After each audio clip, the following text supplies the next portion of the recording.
Bueno, hoy nos va a hablar, participar del grupo Jorge Bragulat, es un amigo, lo digo primero porque es lo más importante, y además de eso bueno, es economista, es doctor en ciencias económicas, ustedes vieron en la invitación todo su currículum, Ujú. lo que no decía era que había nacido en un pueblo pueblerino de La Pampa, de la provincia de La Pampa, en Argentina, que se llama Caleufú, que queda cerca de General Pico.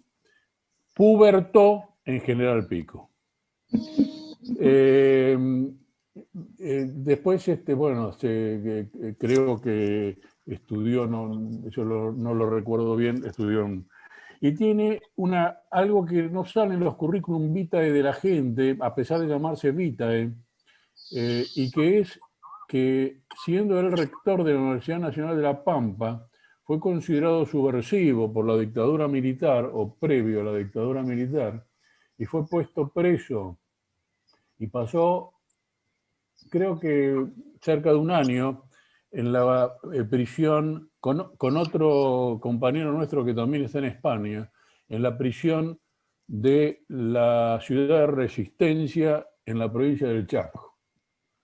Eso no le impidió que posteriormente a su salida, bueno, lógicamente su salida de la prisión hizo que rápidamente se escapara o se fuera o emigrara, para no usar la palabra escapar, aunque en real sentido era escapar de estos monstruos que tuvimos, y se radicó en Barcelona, donde estuvo viviendo unos cuantos años, 9, y ha conocido y ha convivido con algunos de los que están acá presentes.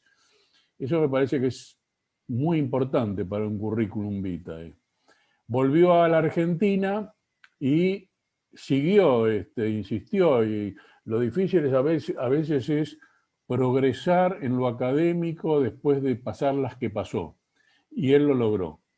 Y bueno, y ahí tienen todo el currículum que lo hemos mandado junto con la invitación.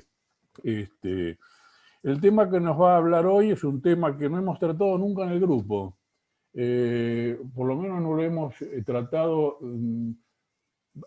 a través de un académico o de un especialista, y que es toda la cuestión económica que trae aparejada la pandemia. Lógicamente que Jorge hará alguna referencia a nivel mundial, pero es probable que se refiera más a la situación acá en la Argentina. No lo he charlado eso con él, pero es lo que imagino. Él además ya especializado dentro de la economía en toda la cuestión del cooperativismo. El cooperativismo es un movimiento muy importante en Argentina, siempre lo ha sido. No hay pueblo o ciudad de la Argentina que no tenga una cooperativa, que sea la cooperativa que da electricidad, que sea la cooperativa que da servicios diferentes. O sea que es un movimiento importante en la Argentina. Y él ha sido el director del Instituto Nacional de Acción Cooperativa, así se llama, a una entidad gubernamental que se ocupa de, bueno, de todas las cuestiones relacionadas con la cooperativa. O sea que podría decir que dentro de la economía social, que nos explicará bien de qué se trata, él ha hecho una especialización o una subespecialización o maestrías o lo que como quieran llamarlo, sobre cooperativismo. Desconozco la fortaleza que tiene el movimiento cooperativo en España, pero sería interesante que también en el grupo los compañeros que españoles puedan aportar algún elemento al respecto. Así que bueno, con esta presentación, Jorge va a hacer una presentación presencial, no a través de compartir una pantalla, y después tendremos la oportunidad, como siempre, de dialogar con él, de hacerle preguntas, comentarios, todo lo que hemos hecho con los demás disertantes. Este, y les quiero decir una cosa que dijo Jorge recién a los que no habían entrado todavía, y es que este grupo nació hace un año más o menos, o ya un año, y lo importante es que se mantiene. Eso dijo. No importa si hay 100, 200, 300, sino que se mantiene. Y bueno, rescato esas palabras de Jorge, le agradezco mucho porque es un elogio. No saco más tiempo y lo dejo a Jorge. Muteen todos los micrófonos, por favor. Bueno, muchas gracias Juan por la presentación. Juancho, un gusto poder reencontrarme con algunos de ustedes que ya los conocía. Estoy como en mi casa en el sentido de hablar para un grupo de gente que me lo imagino aquí en Argentina y me los imagino en Barcelona, lugar donde estuve 9 años y que, bueno, donde nacieron dos de mis hijos, así que más o menos conozco ese espacio geográfico y un poco esa cultura. Yo voy a dividir la charla en 4 partes. Voy a hablar de parto de la base que el público que está escuchando no viene del espacio económico, sino que, por lo que me dijo Juan, viene mayormente del espacio de la medicina, interesados en la realidad mundial, nacional y local de cada lugar donde están viviendo. Entonces voy a hacer la charla esta dividida en 4 partes. Voy a enunciar algunos números como para que nos genere cierto impacto de lo que significa la realidad económica actual. Voy a referirme a la organización económica, a la estructura económica que existe en el mundo.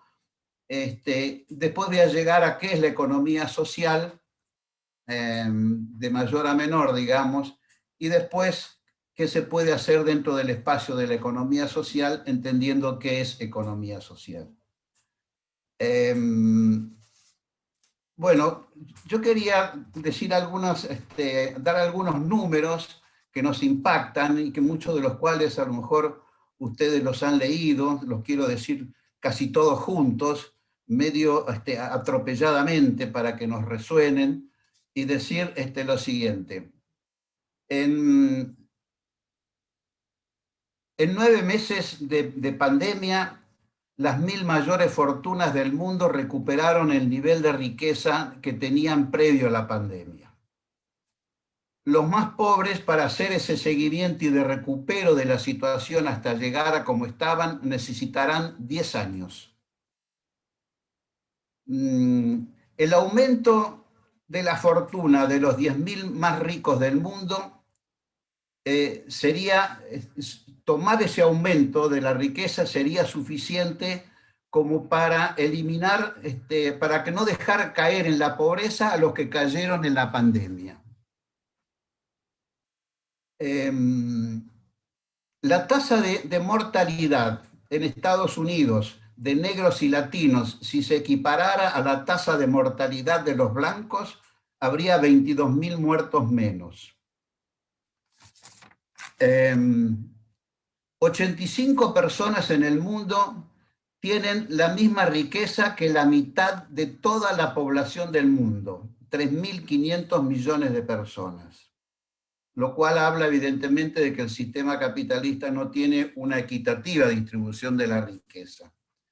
Las 8 empresas más grandes de alimentos distribuyeron en 2020 18.000 millones de dólares de beneficio, 10 veces más de lo que la ONU pidió para paliar situaciones de hambre en determinados estados muy críticos.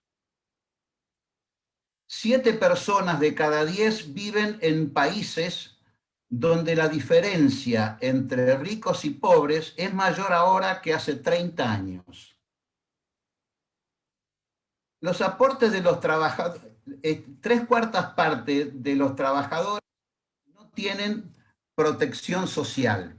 Y eso que son trabajadores que viven de sus ingresos. En 2020, Jeff Bezos, dueño de Amazon, podría haber pagado $105.000 a cada uno de sus 876.000 empleados y seguir siendo igual de rico que antes de la pandemia. La desigualdad en la pandemia aumentó y realmente en el sistema capitalista la verdadera pandemia es la desigualdad. En todos los sitios donde se discutió el impuesto a las grandes fortunas, los ricos se opusieron. Entre 1980 y 2016, el 1% más rico, entre 1980 y 2016, el 1% más rico recibió 27 centavos de dólar por cada dólar que creció la economía. Los 100 ricos más poderosos del mundo tardarían más de 1000 vidas en consumirse su fortuna. Si juntamos capitalismo, neoliberalismo, patriarcado y supremacía blanca, tendríamos una hilación de lógica que nos lleva a la situación actual sin escala. Entre 1985 y 2019, el promedio del impuesto a los beneficios empresariales se redujo del 49% al 23%, y en Estados Unidos se redujo a la mitad en ese lapso de tiempo el impuesto a los beneficios de las empresas. El coronavirus enriqueció a los más ricos y empobreció a los más pobres, pero esto es aplicable no solamente a los que tienen riqueza de por sí, sino a los propios países. Estados Unidos tiene el 23% del Producto Bruto Mundial, del PBI mundial, el 23%, casi la cuarta parte. Argentina tiene el 0.59% del PBI mundial. Lo que da la pauta de cuando nos enfrentamos a alguien, digamos, con quién estamos enfrentados, ¿no? Si en la lógica y cuál es la lógica del poder. América Latina es el país más inequitativo de todos, es el continente más equitativo de todo el mundo. No es el más pobre, sino el más inequitativo. Brasil es el país más inequitativo de la región y el país que más ha ido creciendo hacia la inequitatividad ha sido Chile. No por casualidad, digamos, la convulsión social y la búsqueda de una nueva organización política a través de la reforma de la Constitución viene de esa mano. Es decir, en Argentina, por decir algunos números no vinculados a la cuestión económica, sino vinculados a la cuestión social, porque ¿qué es lo que se produce? Diferenciaciones económicas generan diferenciaciones sociales que a su vez aceleran las diferenciaciones educativas y de conocimiento. Quien manda a las universidades de primera línea no son los que no tienen plata, sino son los que realmente tienen plata y tienen una estrategia de continuidad en su poder. A ver, en Bolonia, las 600 familias más ricas de la ciudad son los mismos con determinadas variantes, los mismos apellidos que hace 400 años. Es decir, como decía Piketty, el tema del impuesto a la herencia es importante como para ir generando equidad distributiva. En Argentina, estas diferenciaciones económicas agudizan las diferenciaciones sociales y los barrios pudientes se cierran en determinados countries que tienen su nivel económico puesto en función del valor del precio, y quien hace su familia y se junta es con quien se conoce, no con quien se desconoce. Entonces, las villas miserias proliferan por un lado, los barrios cerrados por otro, y a esas diferenciaciones económicas corresponden diferenciaciones sociales y diferenciaciones educativas. En Argentina, de cada 100 chicos que entran en el secundario, terminan 57. El 57% termina el secundario. Pero si decimos el 50% más rico de los que entran al secundario, termina al 75%, y el 50% más pobre de los que van al secundario termina al 42%. En la Universidad de Buenos Aires, más del 50% de quienes ingresan provienen de colegios privados, hicieron su secundaria en colegios privados. Y se genera una situación estructural que podemos decir que si el desempleo, no sabemos cuánto es en función de la pandemia, pero si en la prepandemia estábamos en el 10, en el 11%, en el Gran Buenos Aires, si decimos, usted vive en el Gran Buenos Aires, es varón, tiene de 18 a 25 años, la desocupación está entre el 35 y el 40%. La pregunta automáticamente que se hace es, ¿qué hace un varón desocupado entre 18 y 25 años de edad? ¿Cuál es el futuro y qué es lo que hacemos en función de ello? Entonces, lo que tenemos aquí es números, cifras, de una manera desordenada, que nos marca cuál es la estructura económica, social del mundo en función de lo que significa el capitalismo. Entonces, a partir de ahí, deberíamos empezar a razonar y a decir, bueno, en dónde estamos, qué es lo que queremos y qué es lo que se puede hacer. Existen en el mundo tres formas de organizar la economía. Una economía estatal, una economía capitalista y una economía social, que es el tema que nos va a nosotros interesar. Cuando decimos una economía estatal, podemos ir al extremo y decir, bueno, el marxismo pretende que los medios de producción estén en manos del Estado y por lo tanto hay una economía estatal monopólica que domina todo, ¿no? Y desde el punto de vista doctrinario, conseguido el poder, de ahí la dictadura del proletariado, es decir, proletarios del mundo unidos para conseguir el poder, y conseguido el poder se hace la redistribución desde arriba hacia abajo, y se planifica la economía, ¿no? Bien de tipo marxista, la planificación económica. Lo que se logró en la Unión Soviética a partir de 1917, y decir que desde el punto de vista económico, bueno, puede haber números sorprendentes.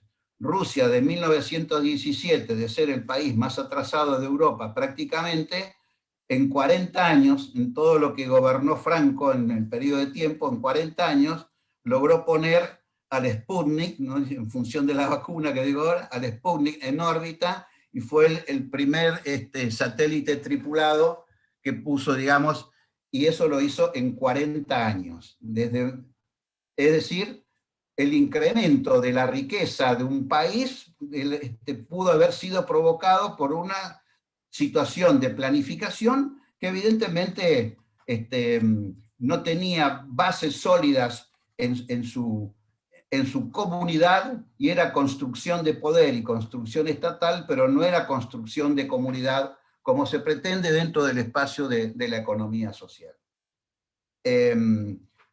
Convive la economía del Estado dentro de la capitalista, ¿no es cierto? Hemos hablado del capitalismo, y el capitalismo, de alguna manera, más que un proyecto económico, se transforma en un proyecto cultural. Es decir, en el capitalismo, la empresa y la propiedad privada es la que tienen la razón de ser como para ir creciendo. Lo que se asocian son capitales, no personas. Si nosotros nos asociamos y yo tengo el 51% del capital, la empresa soy yo decido, todos me acompañan como inversor, pero de alguna manera la voluntad estratégica de qué hacer la tengo yo, y de mí depende el destino de inversores, pero también depende el destino de muchos empleados, y que de alguna manera dependen de mí, mi forma de ser, ¿no? El capitalismo, de alguna manera, lo que está haciendo es una tendencia hacia el individualismo desde el punto de vista personal, con un concepto relacionado con la competitividad. Es competencia. A tal punto la competitividad debe ser razón de ser, que el capitalismo no es por sí competitivo, sino es avasallador. Lo que hace es tener tendencia al monopolio. ¿Y los estados qué hacen? Hacen una ley antimonopólica para que de manera artificial el capitalismo compita, porque la tendencia es al monopolio o al oligopolio. Entre 4 empresas se ponen de acuerdo y decir, bueno, no nos ataquemos porque no nos conviene, y arman un oligopolio. Por lo tanto, no hay un interés hacia la educación de las personas, hacia razonar a dónde vamos, qué queremos como comunidad, sino hay un interés sobrenatural a la capacitación, al saber hacer, al ser eficiente, al reducir costos, ¿no? Para eso está el dueño, que está para pensar. Como dice Lelutier, bueno, el que piensa pierde. Sé eficiente, hacer las cosas bien, técnicamente cumplir los horarios, y de alguna manera después el capital va a derramar su excedente sobre la comunidad, de tal forma que en ese derrame haya un beneficio social y todos se benefician. Derrame que evidentemente no se produce y no se va a producir, porque la inequidad es la razón de ser en última instancia del propio capital, que no le va a alcanzar al dueño para gastarlo todo. El capitalismo en última instancia es una cultura, ¿no? Es el individualismo exacerbado y es la competencia por la competencia misma. Quien es competitivo en un sentido económico, la economía lo atraviesa todo y termina siendo competitivo en todas las cuestiones de la vida y en reglas de juego que no son equivalentes, porque uno acepta la competencia, inclusive en el boxeo, con sus equivalentes, que pesen lo mismo, que midan lo mismo, etcétera, etcétera. Entonces, y con un árbitro que marque unas reglas de juego claras, que no haya posibilidad de decantar ni para uno ni para otro lado. En ese sentido, el capitalismo, de alguna manera, es la estructura dominante, y el Estado, que tuvo una preeminencia importante después de la crisis de 1929, cuando Keynes anuncia de alguna manera, o da inicio a lo que podríamos llamar el estado del bienestar, donde aparece el Estado como un garante, redistribuidor e inversor.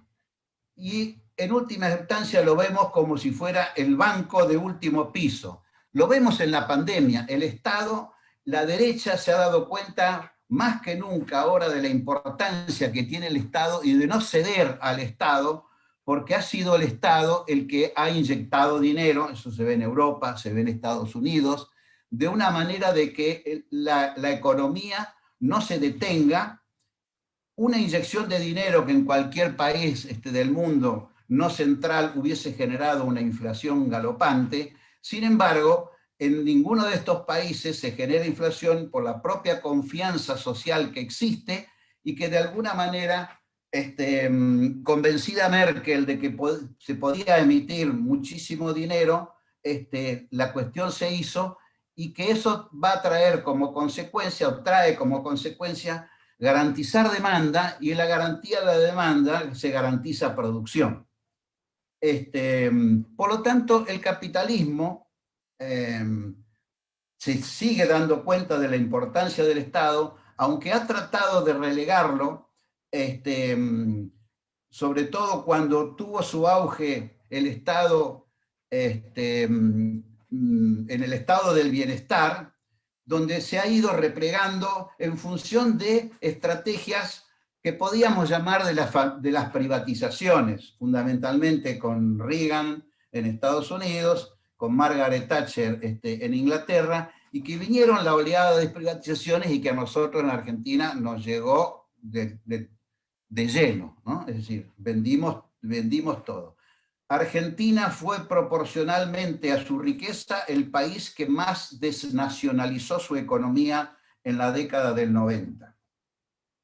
Y por lo tanto las decisiones o malas decisiones que podían tomarse internamente en función del capital nacional de las empresas públicas pasaron a depender de los dueños del capital que residen en el extranjero, y por lo tanto no es lo mismo decidir en capital local que decide el capital extranjero. El capitalismo, digamos, convive con la potencia del Estado en cómo puede y trata, según vengan las oleadas, que van a tener mayor presencia o menor presencia. Y convive dentro de ese espacio la economía social. La economía social no es un proyecto alternativo ni una variante del capitalismo. Es una cosa alterativa. ¿Por qué digo esto? Porque de alguna manera lo que pretende desde el punto de vista teórico es la democratización de la economía.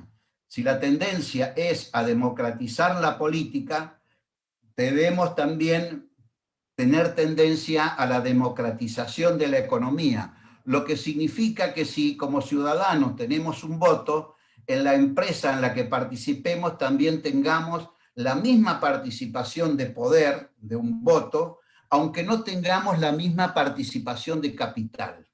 No estamos haciendo el igualitarismo, sino que estamos haciendo la igualdad de las personas. El capitalismo asocia capitales y la economía social asocia personas. Por lo tanto, si la economía social asocia personas, estamos haciendo sociedades de personas y no sociedades de capitales. Y si hacemos sociedades de personas, quienes deciden no es el que tiene el capital, sino deciden las personas, a todos nos va a convenir que todas las personas tengan el máximo nivel de educación y de capacitación, porque el nivel de discusión va a estar a la altura del nivel que tenga ese grupo de personas. Dicho de otra manera, el nivel de discusión que nosotros vamos a tener ahora va a estar a la altura del nivel que tengamos para hacer preguntas y del nivel mío para hacer las respuestas. Por arriba es imposible. Para el capital eso no le interesa. Por lo tanto, el capital no construye comunidad. Lo que construye son estructuras económicas para generar producción y para generar demanda y para llegar en lo posible a vivir bien, pero que no tiene nada que ver con el buen vivir que pretende la economía social. Decir que hacemos unas sociedades de personas es ponernos en un lugar y en una situación donde no generamos una uniformidad. No estamos construyendo poder de arriba hacia abajo como el marxismo, sino estamos queriendo construir poder de abajo hacia arriba dentro de la comunidad. Por lo tanto, el capitalismo lo que hace es generar una estructura y a partir del poder vencer. Nosotros lo que tenemos que hacer es convencer. Ahora, si convencemos y no vencemos, seguimos en el mismo sitio. Pero el capitalismo lo que ha hecho, como dijo Unamuno cuando entraron las tropas franquistas a la Universidad de Salamanca y les dijo, venceréis pero no convenceréis. Y que de alguna manera ese venceréis duró 40 años y me parece que en muchos espacios sigue durando, pero no convencen. Entonces, estamos en un espacio de profunda reflexión porque por un lado se vienen las posibilidades de apertura de cambio y la apertura de cambio viene en la cabeza, no viene la apertura de cambio ni en el capital ni en las decisiones, sino viene en la cabeza. Y hay una predisposición a plantearse muchísimas preguntas que hasta ahora no se han planteado. Y la crisis, de la salida de la crisis, van a venir respuestas, algunas muy buenas, otras terribles, pero sobre todo va a haber mucha presión de abajo hacia arriba. Eso es lo que a mí me parece. En la economía social, entonces, si armamos estructuras económicas, lo que pretende es la conquista del espacio central de la economía. La economía lo atraviesa todo. Podemos decir que el proyecto de la economía social es un proyecto económico de conquista del espacio económico para lograr una sociedad mejor, para lo cual se requiere fundamentalmente un cambio cultural. Pero también lo podemos decir al revés. La economía social es un proyecto cultural para llegar a una sociedad equilibrada, para lo cual necesariamente necesita la conquista del espacio económico. Todo eso está interrelacionado y en última instancia una de las cuestiones claves es en el cambio de la subjetividad de las personas. La unidad social empresaria debería tener una auditoría social de la gente para comprobar que esa responsabilidad social empresaria no está al servicio de la propia empresa, sino está al servicio de la comunidad. Está demostrado que cuando alguien hace una donación al Hospital Garrahan de un no sé qué cosa y una máquina que vale a lo mejor $200.000, se gastan $250.000 en su equivalente para una difusión estratégica de quedar la empresa bien posicionada, bien nombrada, etcétera, etcétera, etcétera. Es decir, todo está pensado en función del capital. La responsabilidad social, me refiero a la responsabilidad social del individuo, que no es fácil que lo logre. Debemos resaltar la individualidad de las personas, pero no el individualismo de las personas. La individualidad, que sea una persona es única, generar las posibilidades de educación y de capacitación, resaltar la individualidad dentro de un nosotros. En el cooperativismo y en la economía social, el yo está anulado por el nosotros. No se puede obtener un beneficio personal sin que el conjunto lo obtenga en la misma proporción. Somos nosotros, no somos...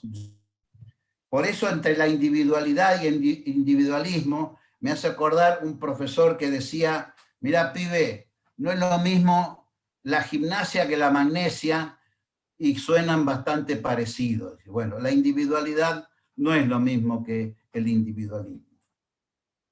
Entonces, ¿qué hacer en estas circunstancias donde culturalmente el capitalismo y la propiedad privada son las estrellas? Inclusive la economía popular, que se está hablando mucho y al cual hay que ponerle fichas, se está hablando mucho en un sentido de economía comunitaria, en el sentido del bien común, pero que de alguna manera lo que falta en esa economía popular es un paso importante vinculado a lo cultural. Todos están de acuerdo en que, los que estamos en este campo, en que es importante generar un ingreso mínimo a las personas como si fuera la renta básica. En realidad la renta básica al sistema capitalista también le conviene, porque la renta básica sigue manteniendo la rueda del consumo y por lo tanto sigue generando posibilidades de producción. La renta básica, en la medida que se obtenga de recursos que tiene el Estado y que los obtenga a lo mejor del impuesto al valor agregado y no del impuesto a la renta. El impuesto al valor agregado lo pagan todos y fundamentalmente lo pagan los trabajadores. Como el trabajador recibe su ingreso y todo su ingreso lo gasta al cabo del mes, proporcionalmente todos los productos que compra tienen el impuesto al valor añadido, el valor agregado, mientras que el gran inversor no todo lo consume y por lo tanto no todo se gasta en tributa impuesto al valor agregado. Y el impuesto, de alguna manera, a las grandes fortunas y el impuesto al patrimonio, que Macri lo bajó. Entonces,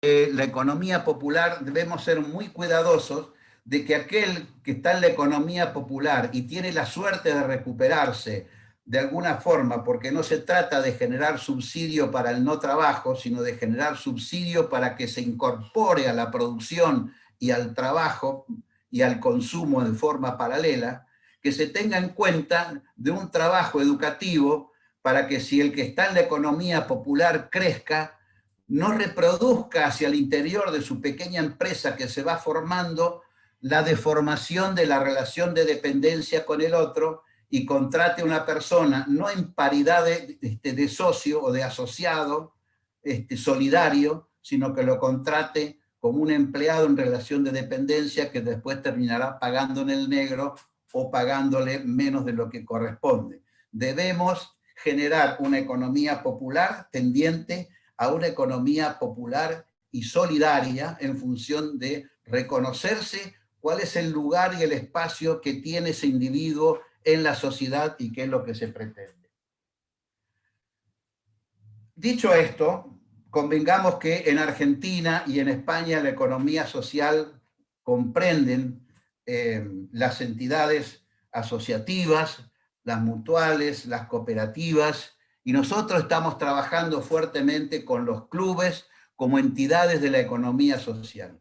Los clubes son empresas sociales. Un ejemplo, River Plate, no soy de River, River Plate tiene una venta anual en promedio en los últimos 10 años de exportación de 16 millones de dólares. Claro que es una exportación sui generis, puede ser que es una exportación de piernas, llámenle como quieren, pero es un contrato de divisas que entra dinero y que ese dinero genera un movimiento al interior de una estructura jurídica donde no es apropiada por el capital, sino que es obligatoriamente redistribuida en los bienes y en los servicios de la institución. Bien, mal, con ineficiencia que debía estar allá, lo que sea, pero no va a parar al bolsillo de un inversor. Durante 10 años ese fue el promedio de la venta. River tiene 73 disciplinas deportivas. Boca, que de alguna manera, gestionado por la derecha, presentó proyectos para la privatización, no para la privatización, sino para la creación de las sociedades anónimas deportivas, de tal forma que los clubes, más que los clubes, el fútbol sea un gran negocio, y estuvo a punto de hacerlo con la Superliga, que después se vino todo alicuado, con una cantidad de dinero enorme, enorme. En España esto se nota en la ley que sacaron, donde los clubes deberían demostrar de que son viables económicamente para no transformarse en sociedades anónimas, y ese proceso llevó a la quiebra a muchos clubes, uno de los cuales, el Elche, está, digamos, cuyo dueño es Bragarnik, que también está asociado aquí a varios clubes y a Chile, y por lo tanto los jugadores van y vienen de un lugar a otro como una inversión, y no sería raro que en algún momento jugaran dos equipos una final del mismo inversor. Digo esto como una cosa exagerada. En Europa esto es visible, esto se nota, y de alguna manera se mantiene el espacio de la economía social dentro del Club Barcelona, dentro del Bilbao y dentro del Real de Madrid, que debieran, digamos, ser baluartes como para la no transformación en una sociedad anónima, con todos los beneficios estratégicos del punto de integración que tienen los clubes fundamentalmente en Argentina. Las cooperativas, los clubes, las mutuales, las asociaciones civiles se representan en la Argentina alrededor del 12% del Producto Bruto Interno. Y un club, para que ustedes tengan, gasta luz, consume. ¿Cuál sería la estrategia si los clubes locales de alguna liga provincial, aunque sea, se pongan de acuerdo para decir, compremos las camisetas respetando los símbolos de cada uno en una empresa cooperativa, demos trabajo local, etcétera, etcétera, y generan una demanda enorme? Imagínense todo lo que se consume. En Argentina hay 20.000 clubes. No son 4, son 20.000. Algunos importantes, otros demasiado pequeños, y en la ciudad de Buenos Aires hay más de 200. Y todo eso gira en una economía precaria a veces, manejada por los socios, donde hay un intento por parte del capitalismo de generar un gran desprestigio en la dirigencia social y un gran desprestigio en lo que significan estas entidades asociativas. Dicho esto, digamos, como forma de construcción de una economía social tendiente a la equidad distributiva, vamos a ver en la Argentina, después de la pandemia, el crecimiento de las cooperativas de trabajo. En España también, aunque en España las cooperativas de trabajo son competitivas en su construcción con las sociedades anónimas laborales. Las sociedades anónimas laborales, el 51% de las acciones tienen que estar en manos de los trabajadores y el 49% restante en manos de un inversor. En las cooperativas de trabajo, digamos, el capital tiene que estar integrado por los que trabajan y todo el que trabaja obligatoriamente tiene que ser socio. Todo el que trabaja tiene que ser socio. No puede haber un trabajador en relación de dependencia. Por lo tanto, se emancipa el trabajo de su relación con el capital. Se pasa del trabajo dependiente al trabajo responsable. En España, el ejemplo más importante a nivel mundial está en España, que es el Grupo Cooperativo de Mondragón. Es una red de cooperativas de trabajo armada en corporación, que es solidaria entre sí y que tiene más de 10 centros de investigación industrial, tiene una universidad organizada como cooperativa, donde los docentes son socios, los que trabajan también son socios, y las cooperativas son socias tendientes a que la capacitación que se genere allí sea insumos para el propio desarrollo industrial de ese espacio. El Grupo Cooperativo Mondragón tiene una facturación anual de 15.000 millones de euros. Repito, 15.000 millones de euros. Y ahí podrán ver a Eroski, ahí podrán ver a Ulgor, ahí podrán ver, bueno, varias cooperativas industriales que son cooperativas de trabajo. Y una caja, la Cucha, la caja popular de ahorro también es una cooperativa. Ese es un ejemplo mundial donde todo el que quiera saber de cooperativismo de trabajo del mundo y sus alrededores va a Mondragón. Digo, es el 7º grupo industrial de España en volumen de facturación y de importancia estratégica. Conseguir ese espacio, digamos, es de alguna forma convencer y vencer. No se trata de que se empieza por lo pequeño para crecer. El espacio que hay en Argentina para crecer después de la pandemia va a ser cooperativas de trabajo, y el que necesita trabajo no tiene capital, porque no hay cultura de que el que tenga capital lo ponga en una cooperativa. El que tiene capital culturalmente en la Argentina lo pone a su nombre y no lo quiere compartir en el sentido de poder, de votación, con otro. El capital de una cooperativa es un capital que lo aportan los socios. Algunos aportan más, algunos aportan menos. Cuando se retiran, el que aportó más, retira más. El que aportó menos, retira menos.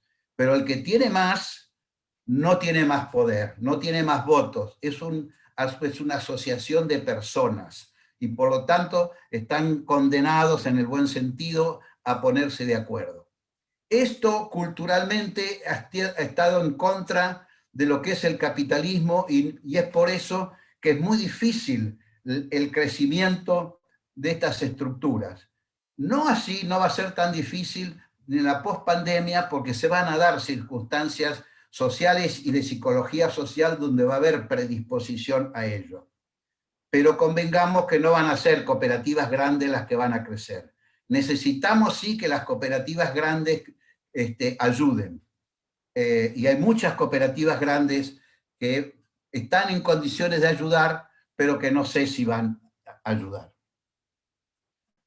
¿En qué espacios? En los espacios donde haya mano de obra intensiva, en los vinculados a los servicios muy rentables. Por ejemplo, van a crecer cooperativas de informáticos, porque el informático no necesita una gran inversión, necesita conocimiento.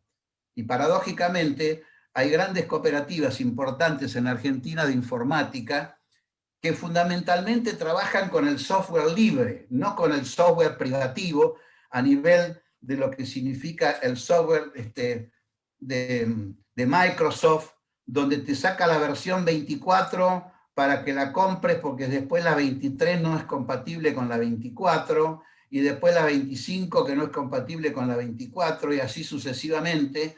Entonces, de alguna manera, la patente es lo que va a dar resultado para ellos desde el punto de vista estratégico. Originariamente el software ha sido software libre, es como una especie de Wikipedia. Todo el mundo aporta algo al soft y el soft va perfeccionando y se va creciendo, lo cual no implica que ese soft sea invasivo y que vos podrás ver la aplicación de ese soft. Cada soft libre lo podés aplicar en una estructura para hacer una cuenta corriente de un banco. Un banco puede tener un software libre, pero no vas a poder entrar a ese software libre. Podés conocer de alguna manera cómo el lenguaje, cómo se programó, pero de alguna forma no vas a poder penetrar al interior de cuando está funcionando ese sistema. La construcción, en última instancia, todos los soft que están rodando, sin quererlo, todos estamos contribuyendo a la perfección. En caso de error, haga clic y envíenos el error. Listo, le estamos mandando la información para que crezcan ellos y lo resuelvan. En caso de tal cosa, bueno, avise, bueno, como diciendo, te lo vamos a resolver. Ellos lo van a resolver como para crecer y poder vender mejor. La cooperativa, la economía social va a crecer en los servicios, en los restaurantes que se van a cerrar, en la economía del cuidado que se va a venir muy fuerte, en el soft, en la economía de la distribución, de hacer la distribución al menudeo como globo, o una distribución estratégica con cosas importantes, y va a resolver parcialmente el tema de la ocupación. El capital no va a competir con ese sitio porque al principio no le va a interesar porque no va a ser rentable. Y el Estado no va a dar abasto para ayudar, para poner en funcionamiento esto porque no estamos en un Estado pudiente. Es la oportunidad para el crecimiento de las cooperativas sociales, de las cooperativas de servicios para después de la pandemia. Yo creo que el cooperativismo y la economía social tiene que estar mirando a todos los otros instrumentos que están habiendo, como la soberanía alimentaria, el banco de semillas, como las finanzas éticas, como el comercio justo, es decir, que cada eslabón tenga una ganancia proporcional para poder mantenerse. El consumerismo, que es contrario al consumismo, el copyleft, que es contrario al copyright, de tal manera que se liberen los conocimientos, la ley de patentes, que de alguna manera cierra y bloquea determinados conocimientos que ayudarían a un crecimiento equitativo de la humanidad. En última instancia, la economía social lo que pretende es tener tendencia al buen vivir. El buen vivir en el sentido de lo que dicen los pueblos incaicos, tendiente a lograr la armonía con uno mismo, lograr la armonía con la comunidad y lograr la armonía con la naturaleza. En la medida que el hombre esté dispuesto a eso, va a estar predispuesto a un trabajo más comunitario, donde se va a dar cuenta que le conviene estratégicamente estar en una sociedad más equilibrada, donde las rupturas económicas no sean tan violentas.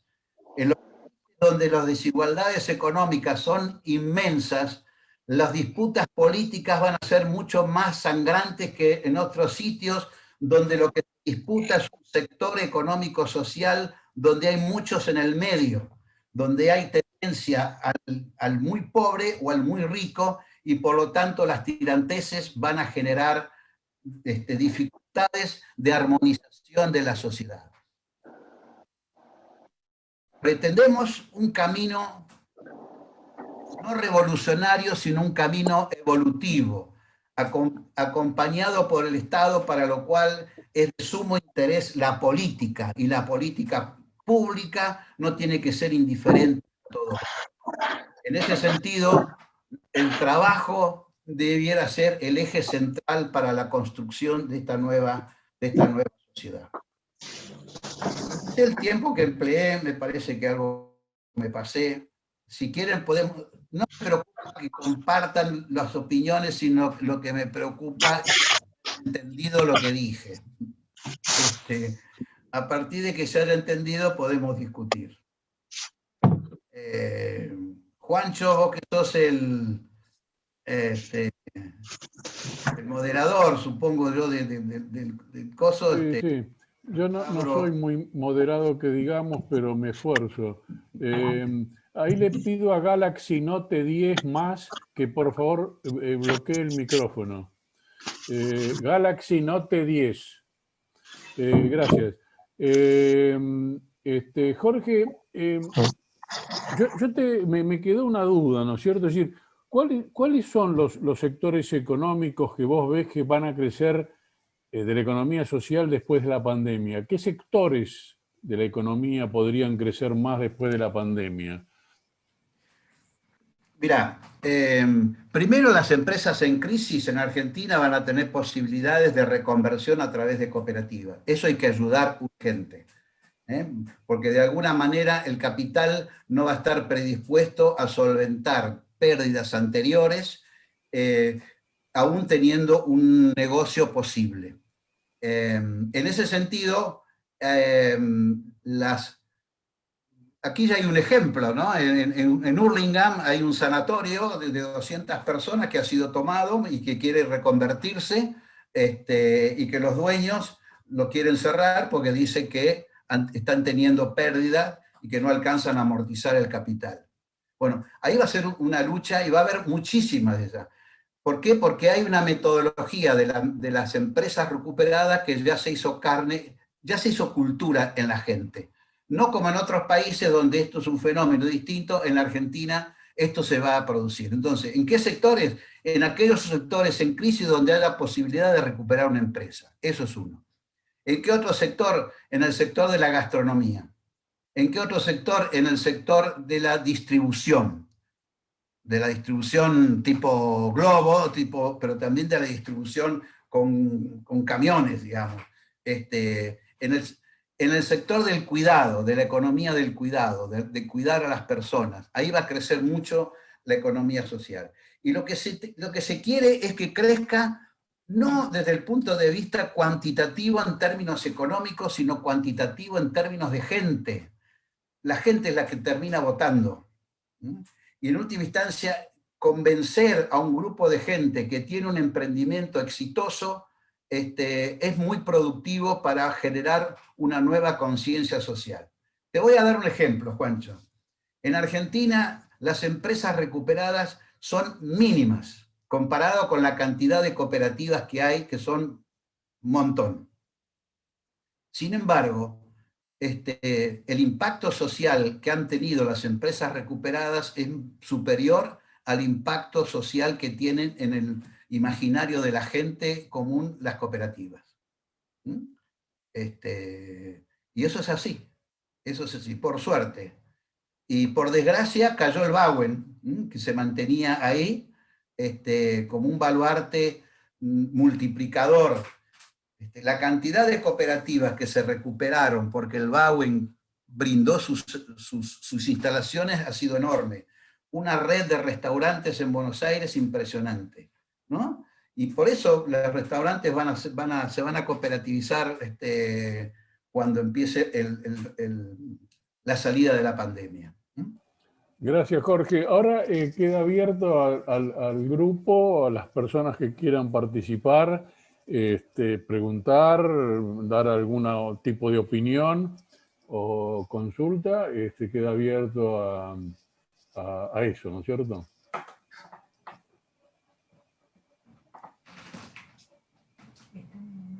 Sí, hola. ¿Puedo hablar? Sí, sí, por supuesto, dale. Soy Daniel Prat, de Barcelona, aquí Cataluña, España, y por lo tanto soy empresariales, no soy médico, con lo cual hasta la fecha no he podido participar. Para mí el país paradigmático del cooperativismo ha sido Israel, con el profesor ya, si no recuerdo mal, Oppenheimer, que fue un sociólogo, si no recuerdo, economista, propugnó las tres estructuras del cooperativismo en Israel, concretamente, que fueron el kibbutz, si no recuerdo mal, el moshav shitufi y el moshav obdin, que el moshav obdin viene a ser la conjunción entre el kibbutz y el obdan, que es la de servicios, por decirlo así.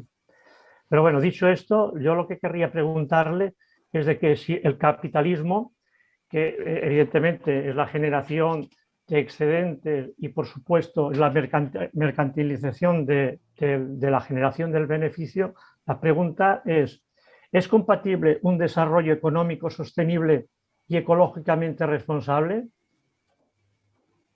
en la actual situación, no en Buenos Aires, no en Argentina, sino a nivel mundial? Bueno, está visto de que es imposible en esta circunstancia ir en camino de una sostenibilidad cuando el capital es un rendimiento económico. Le ha resultado muy difícil poner trabas a las inversiones en muchísimos aspectos. En el fracking, por ejemplo, de la perforación de una capa de la tierra para la obtención de petróleo, en las minas a cielo abierto, es una lucha permanente, ya se instaló esa lucha en la Argentina, y eso el capitalismo no tiene freno en ese sentido. Entonces, hay una incompatibilidad entre el desarrollo natural del capitalismo con el concepto de sostenibilidad. Eso es evidente. Daniel, ¿considerás que fue respondida tu pregunta? Fue respondida mi pregunta. Bueno, acá en el chat hay una pregunta de una de nuestras compañeras, Ana del Pozo, que dice: ¿existe un movimiento definido en Mondragón hacia las medidas para el control del ambiente? Pregunta parecida a la que hizo recién Daniel. ¿Existe un movimiento definido en Mondragón hacia medidas para el control del ambiente? Y otra más que hace es: ¿por qué las propuestas de organizar pueblos ecológicos fracasó sistemáticamente? Bueno, lo de Mondragón, a ver, no conozco yo en detalle las disposiciones internas de la ciudad, simplemente quiero decir, hacer un razonamiento y un razonamiento lógico. Quienes son los inversores de Mondragón, 84.000 personas, que son los que trabajan en las cooperativas de Mondragón, y el que trabaja vive donde trabaja. No hay, y las familias viven donde trabaja la persona. Armar una estrategia de no cuidado del medio ambiente donde ellos mismos están viviendo ahí es una contradicción supina. Distinto es la contradicción que si yo yo soy inversor, vivo en Madrid y tengo acciones de la Barrick Gold que tiene explotaciones mineras en Catamarca, bueno, estaría mejor que no contaminara, pero si contamina un poco, yo no sé, bueno, se entiende a dónde voy, ¿no? Es decir, ¿cuál es el interés estratégico, inclusive de compensación? Porque puedo contaminar en un sitio, plantar árboles en los otros y hacer la compensación en función de de la economía verde, de los bonos verdes. En Mondragón no les interesa teóricamente la compensación, porque ellos viven allí, porque de alguna manera respiran ese aire allí y sus industrias están allí. Es una contradicción en sí mismo que no tengan un control. Yo lo desconozco porque no soy uno de los que trabaja en Mondragón. Conozco la experiencia, he ido varias veces, pero no conozco en estos detalles. Lo que sí sé que hay todo un movimiento de energías alternativas y de energías verdes, que es el siguiente. Son las cooperativas de consumo españolas, donde yo puedo comprar energía de cualquier productor que produzca. La energía va a la red. Entonces, en la red se mezclan todas las empresas que producen energía. Y yo compro a la empresa que produce energía limpia. Y por ahí resulta que es más cara, pues yo compro eso. Y en el País Vasco están proliferando cooperativas de consumo de energía limpia que compran energía eólica que no viene seguramente del País Vasco, sino de otro sitio, y es energía más cara. Sin embargo, la compran, en función de qué, de una protección del medio ambiente. Hay una conciencia social distinta. Esa fue una pregunta, era. ¿Y la otra? La segunda pregunta era ¿por qué las propuestas de organizar pueblos ecológicos fracasó sistemáticamente? A ver. Estamos conviviendo dentro de un proceso donde las islas no existen. Alambrar por decir algo así exagerado, alambrar un pueblo y decir, bueno, hacemos un pueblo ecológico, requiere una conciencia muy profunda por parte de todos los habitantes, ¿no? Requiere cuestiones de costo, requiere cuestiones de gusto, requiere cuestiones de moda, y que no es fácil. A mí me parece mucho más fácil tener tendencia a la agricultura sostenible y a la ecología, y no armar de una manera cerrada un predio geográficamente hablando para que los que están viviendo allí resuelvan el problema como si fuera un pueblo ecológico. Y también es muy difícil decir, bueno, vivimos en distintos sitios, nos vamos a mudar a tal sitio y hagamos el pueblo ecológico. En las estructuras asociativas, el conocimiento mutuo es el que genera confianza mutua, y nadie se asocia con quien se desconoce, por su forma de ser, por su cultura, por sus costumbres. No es fácil el entendimiento del uno al otro, y cuando uno tiene que votar, sabe que es un voto y el de al lado también es un voto, es un par, es igual que yo. Bueno, eso, no sé si responde acabadamente la pregunta. Ana, ¿considerás que querés hacer algún comentario sobre lo que dijo Jorge? Ana. Ya, es perfecto. Bueno. Es un tema específico que da para mucho la discusión. Yo quería tener una respuesta genérica, pero este es un tema específico de la economía social. Bueno, muchas gracias, Ana. Acá en el chat figura que José Arrieta quiere hacer un comentario, una pregunta. ¿Sí me escuchan? Sí. ¿Me escuchan? Sí, sí. El rol de las universidades en este mundo de la economía social, veo que no lo has mencionado. Sí, las instituciones deportivas, que algunas, en Córdoba por lo menos, se han preocupado mucho en las escuelas primarias y secundarias, que la están haciendo. Yo creo que en Buenos Aires también, como River y creo que Racing. Pero las universidades no... El rol de las universidades me parece que es importante. ¿A vos qué te parece? Bueno, la universidad, hay un movimiento en Argentina, la RUES, la Red de Universidades de la Economía Social y Solidaria, donde hay 37 universidades públicas asociadas en red. Tenemos una página web donde estamos interesados en el desarrollo de estos temas. En donde estoy yo, en la Universidad Nacional de 3 de Febrero, yo dirijo una maestría virtual en Economía Social, Comunitaria y Solidaria, una diplomatura en Economía del Cuidado con orientación cooperativa, otra diplomatura de Economía Social y Clubes, y un posgrado en Economía Social y Dirección de Entidades sin fines de lucro. Eso en la Universidad Nacional de 3 de Febrero.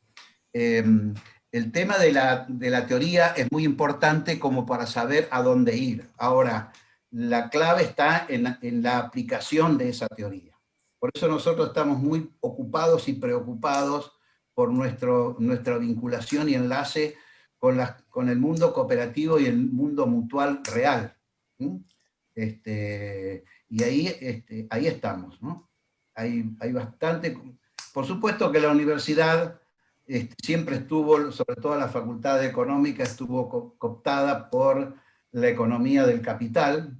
Si uno va a las bibliotecas de las universidades y mira la bibliografía que ha comprado las editoriales, la biblioteca de la universidad, y te das cuenta de qué estudiaron los alumnos y te das cuenta de, digamos, cuál es la orientación que tienen los alumnos en función de lo que estudian, ¿no? Esto es como educar a alguien, ¿no? Arrieta, está bien. ¿Querés hacer algún comentario? Bueno, Juan Nava quiere participar.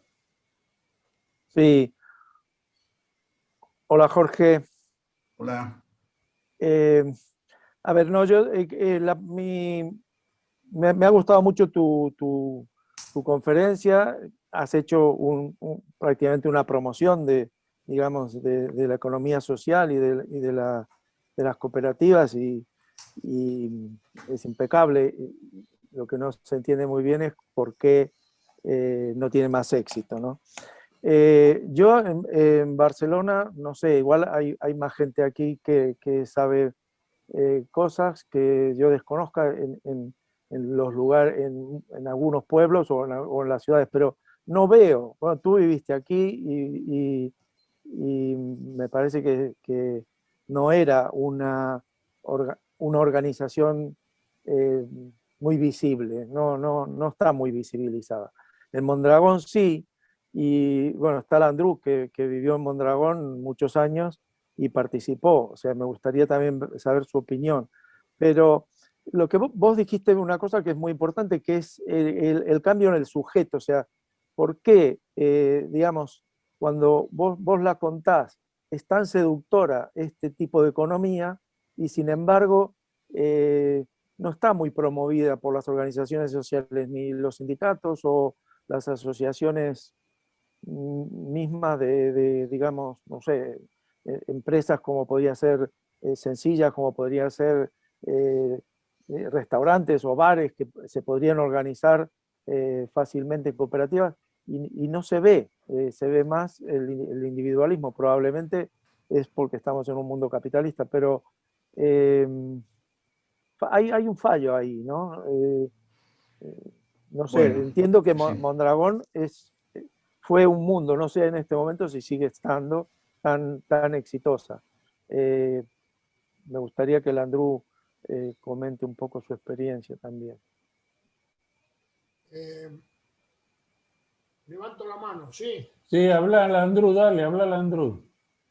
No es que tenga mucho para decir, pero el movimiento cooperativo de Mondragón ya tiene del orden de fue inaugurado aproximadamente en el año 60, de tal manera que tiene alrededor de 60 años de evolución.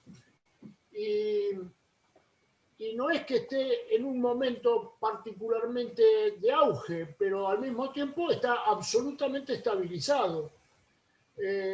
Trabajan del orden de las 70.000 personas, y buena parte de las empresas cooperativas del modelo Mondragón son bastante líderes en sus sectores. Es cierto, bueno, y además se ha creado la Universidad de Mondragón, que es importante, es la tercera universidad del País Vasco, y ha crecido una barbaridad, particularmente en las esferas de las ingenierías. Pero también es cierto que es un movimiento que no se ha expandido ni siquiera por todo el País Vasco, de tal manera que bueno, ahí está. Probablemente desde el punto de vista de una cooperativa de producción es el modelo más importante del mundo, desde el punto de vista cuantitativo, de la cantidad de gente que trabaja y la cantidad de empresas que absorbe. Bueno, pero ahí está. Ocupa una comarca en la que viven alrededor de, no sé, del orden de las 60, 70.000 personas, y la mayoría de las empresas están ubicadas allí. Y no se puede decir nada más, o sea, o no soy capaz de decir nada más. Bueno, muchas gracias, Landru, por tu participación. Quedó pendiente, me da la impresión, la pregunta de Juan Nava, de por qué, si es tan conveniente y bueno, escuchándote, Jorge, no se ha expandido más. Y yo le agrego a eso, porque él lo mencionó también, ¿cuál es el rol que cumplen los sindicatos en el proceso de la recuperación del trabajo? O sea, la pregunta de Juan era por qué no se expandía más, si es así como se plantea, y segundo es el rol de los sindicatos en las empresas recuperadas. Es muy difícil la expansión si no es por vía de la necesidad. La expansión del cooperativismo no se está haciendo por vía de la convicción. Si yo ahora pregunto a ustedes, vamos a hacer una cooperativa y pongamos medio departamento del que tienen de propiedad para armar el capital cooperativo, van a empezar a poner las excusas como para no cooperativizar una parte importante del capital. Aunque sea un proyecto interesante, es muy difícil la capitalización de una cooperativa si no empieza con un grupo de gente donde todos están dispuestos a aportar lo máximo posible. Esto es como las cooperadoras de las escuelas de aquí. Fue un ejemplo muy argentino, a lo mejor los de España no van a entender. Aquí están las cooperadoras escolares donde se juntan los papás y mamás para hacer un aporte para la escuela pública, para ir generando recursos para cuestiones cotidianas que necesita la escuela. Entonces se juntan los papás y dicen, bueno, vamos a ver cuál es la cuota de la cooperadora. La cuota de la cooperadora es de 200. Y alguno dice, no, 200 es mucho, ¿por qué no ponemos 100? Así ponen todos. Lo primero que hicimos en ese acto, que lo consideramos normal y natural a nuestra cultura, es ser lo más insolidario posible. Porque nos igualamos para abajo y aportamos lo menos posible entre todos. El menor aporte total es 100 pesos, porque nos igualamos para abajo. Cuando lo que tendríamos que haber dicho es, la cuota es, en promedio, debería ser 200, pero el que puede más, que ponga más, porque lo que se va a consumir, tanto va a consumir el hijo de uno como el de los otros, todos iguales, no es que va a recibir uno más que el otro en función de lo que aportó, todos van a ir. Entonces, cuanto más presupuesto se junte, mejores beneficios van a tener el conjunto que son los chicos. Sin embargo, los padres ya hablan de cuota y no de cubrir unas necesidades a tener. Esto es de sentido común. Ahora, este sentido común lo entendemos en el marco teórico de aquí, pero si lo tuviéramos que aplicar a un proyecto empresario, va a ser bastante difícil porque venimos con un arrastre cultural muy potente. No es fácil organizar una cooperativa. Y la lucha es que los que organizaron una cooperativa mantenerse dentro del ideal y del ideario cooperativo, porque la contaminación empresaria y de tentación del capital no es menor y es bastante importante. Gracias. Sí. ¿Querés agregar algo? Porque hay una pregunta de Jordi. Terminá y después que Jordi haga la pregunta. Bueno, me voy a lo de Juan vinculado con el sindicato y a lo que vos decías. Esto por un lado. Si lo que se quiere recuperar es el trabajo, evidentemente lo que debería hacer el sindicato es poder a crear la mayor cantidad de fuentes de trabajo y de cooperativas de trabajo. A ver, el sindicalismo en el mundo vino del marxismo y por lo tanto vio al cooperativismo como un parche al sistema. Si se armaba una cooperativa, los sindicalistas decían, no, que no se arme una cooperativa, que se arme el caos y que el capital resuelva el caos que hizo. Si armamos una cooperativa, resolvemos el problema, la se va a generar ingresos en la fábrica y por lo tanto la rueda va a seguir funcionando. ¿Por qué? Porque el objetivo era la toma del poder desde arriba y la redistribución desde arriba. No es que es un parche del sistema, es la modificación del sistema de una manera paulatina y pacífica, de abajo hacia arriba, aprovechando las oportunidades existentes en función de la conciencia social que se va ganando. Punto.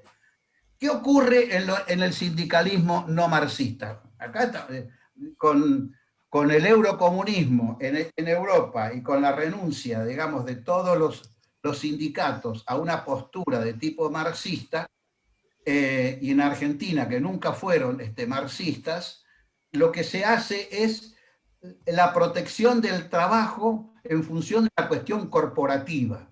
Si se hace una cooperativa y los trabajadores resuelven sus problemas, no van a pagar la cuota sindical porque se van a hacer la huelga a sí mismos y por lo tanto no van a necesitar Por lo tanto, el sindicalismo en la Argentina prefiere una empresa privada que va a seguir pagando las cuotas antes que una cooperativa de trabajo. Y esa es una lucha estructural y profunda.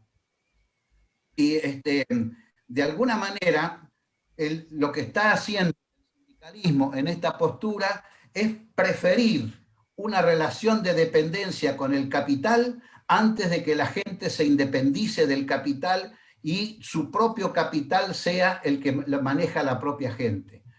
La perfección del sindicalismo es la alianza estratégica del largo plazo del capital. Por eso que el derecho laboral, de alguna manera, que es importante, hay que seguir reivindicando, hay que seguir trabajando, hay que pedir más ingresos, protección, salario, lo que fuere, pero estratégicamente va a llegar un momento en que el objetivo es, la clave es la relación de dependencia. El hombre quiere la relación de dependencia con el capital. Por eso que los primeros que tienen que ser inteligentes no es el sindicalismo que ya tiene sus propias estructuras armadas, sino es el cooperativismo que tiene que formar parte del propio sindicato y decir lo que nosotros queremos es la protección del trabajo y formar parte a través de las obras sociales del grupo al cual pertenece. Es decir, necesitan unos y otros, unos para cambiar, unos para protegerse en su estrategia porque son débiles, las cooperativas de trabajo, y otros para empezar a cambiar la lógica de su organización, porque tiene una lógica de organización que no debe ser permanente. La lógica de organización de un sindicato es liberarse de las ataduras del capital y mandarse a sí mismo, y el sindicato debe lo que hacer es proteger al trabajo. Muchachos, esto es pura teoría. La práctica pasa por otro lado, ¿no? Pero bueno, seamos conscientes de lo que es. Jordi pidió la palabra y después Carlos Nava. Sí, agradecer en principio la excelente exposición que ha hecho Jorge. Y yo soy de Esparraguera, Barcelona, Cataluña, y he trabajado toda mi vida en un taller familiar de ebanistería en casa. Todo esto he sido militante activo anarquista o anarcosindicalista, que creo que Jorge lo entenderá mejor. El 80% de su exposición la asumo como los libertarios asumimos el 80% de la crítica del marxismo en el Capital de Marx. Ahora no se trata de entablar una discusión ideológica, sino simplemente una opinión importante. En los años 20, a la ribera del Llobregat, de mi población de Esparraguera, había una empresa que ahora está descuartizada en pequeños talleres, que del 36 al 39, durante la Guerra Civil, se colectivizó. Esta empresa era la segunda más importante de España, con 2.000 obreros en la época. O sea que... se ha llevado a cabo por ciertas universidades de Europa. Nos costó muchísimo al Comité Regional de recuperar los archivos que se guardaron cuando Franco nos invadió en Ámsterdam, pero al final lo hemos conseguido y sí han sido solicitados la experiencia del colectivismo y se ha tomado mucho interés. Es la única experiencia en el mundo de una empresa tan importante colectivizada. Y Alfredo Sedó, el fascista propietario, cuando volvió en el 39, vino con el ánimo de encontrar la fábrica destrozada, en mal funcionamiento y todo apaivagado, y tuvo la gallardía de reconocer que encontró 3 máquinas nuevas y la fábrica en pleno funcionamiento. O sea, se funcionó los 3 años de guerra perfectamente. Acabado en esta explicación, decirle que en Cataluña el cooperativismo o el colectivismo no ha muerto. Nació con el anarcosindicalismo y ha continuado mucho tiempo en fábricas de vidrio, cooperativas del vidrio en Badalona, en el textil sigue muy arraigada y ahora, como muy bien decía Jorge, debido al caos y a la penuria que va a crear el COVID-19, muchos pequeños talleres de servicios también se están planteando el cooperativismo. Gracias. Bueno, de Esparraguera, ahí que es un lugar de espárragos, ¿no? Sí, por cierto. Claro, es de Esparraguera. Bueno, conozco Esparraguera, ahí ¿Sí? camino de Barcelona a Manresa. Sí. A Montserrat, sí. Exacto, se Sí. pasaba. Es una zona en la que en la previa a la Guerra Civil Española había saltos de agua sobre el Llobregat, En que el eran Cairat, sí señor. de producción de energía eléctrica, que Franco no las expropió, sino que las confiscó. Sí señor.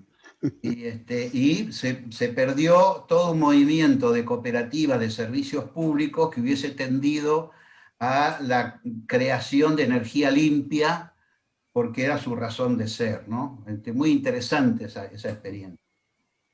Bueno, yo me confundí en el orden de quienes habían pedido la palabra. Había pedido la palabra antes de Carlos Nava, Daniel Grimberg. Quiero hacer una observación. Yo mismo me preguntaba ¿cómo es esto de relacionar la pandemia, el COVID? Estamos todos muy preocupados por cuestiones médicas, vacunas, etcétera, y de repente, y estoy viendo en la charla y en la conversación que tiene muchísima importancia, porque la cuestión económica hizo estragos y va a haber que salir de eso también. Y no creo que se salga solamente con la vacuna. Bueno, Daniel Grimberg, te doy la palabra y después Carlos Nava. Sí. Hola, buenas noches. Sí. Bien, en primer lugar, muchas gracias por la presentación, realmente muy buena. En nuestra historia, de muchos seguramente de los que estamos aquí, siempre pensamos más en el Estado como solución de los problemas, un Estado que nos convenga, no el Estado capitalista, pero bueno, las cosas salieron como salieron. El mundo cooperativo siempre lo vimos como una cosa simpática, que en principio ideas que nos parecen correctas, pero como decía Juan, por ejemplo, antes, acotado, ¿no? O sea, no llegaba a tener una difusión suficiente. Alguien mencionó el caso de Israel, de los kibbutz en Israel y tal. Bueno, los kibbutz es una idea brillante en Israel, todos iguales, etc. Pero islas aisladas en medio de un país capitalista, supongo que los que crearon los kibbutz creían que podían convencer al país de que se hiciera más socialista, y lo que pasó fue justamente lo contrario. Hoy los kibbutz son parte del mismo Estado fascista israelí, digamos, en gran medida. Son islas con gente buena probablemente, pero que han caído en el capitalismo. Pero yo quería volver a Argentina, digamos, que es el tema que nos preocupa, y a la pandemia.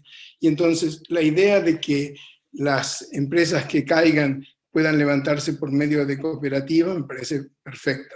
Pero si el alcance numérico de este tipo de situaciones es relativo, creo que seguimos dependiendo de que haya una política de gobierno, especialmente de un gobierno popular como el que tenemos, para resolver estas cuestiones. Entonces mi pregunta es, estas opciones de afrontar los problemas económicos de la crisis pandémica mediante cooperativas, ¿está coordinándose con la acción de gobierno? Es decir, dentro de lo que puede ser el gobierno popular que tenemos, hay relación con el movimiento cooperativo para buscar salidas comunes. ¿Se está trabajando en ello? Bueno, sí, se está trabajando y bastante. Yo pienso que en el corto plazo van a venir impulsos por parte de la derecha de empezar a desprestigiar modelos y proyectos cooperativos. En la medida en que en Argentina está el Instituto Nacional de Asociativismo y Economía Social, es un instituto autónomo, como si fuese el INTA, digamos, pero en pequeño, ¿no? Donde en el directorio están representantes de las cooperativas y de las mutuales, con la siguiente salvedad, que estas entidades tienen mayoría en el directorio, tienen mayoría en la votación. Y hay todos unos proyectos interesantes,